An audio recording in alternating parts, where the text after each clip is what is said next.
On behalf of every American, regardless of party, race, gender, or the language your grandmother speaks, I accept your nomination to be President of the United States of America.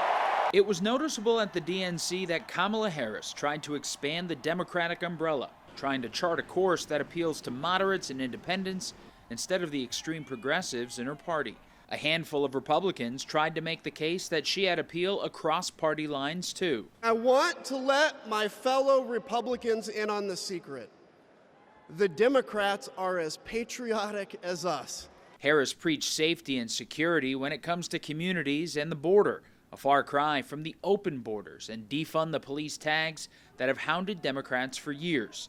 But her opponents aren't buying the pivot. She will never build the wall. She doesn't want to build the wall.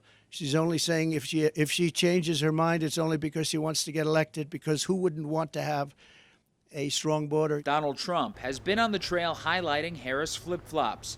His campaign created a website on past stances she's taken, like diverting funds for law enforcement and giving federal benefits to illegal immigrants. Raise your hand if your government plan would provide coverage for undocumented immigrants. They're also out with an ad labeling Harris as anything but a centrist, calling her dangerously liberal.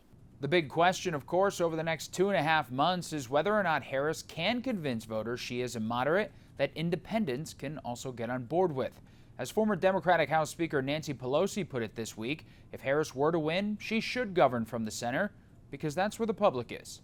Reporting in Washington, I'm Matt Gelka.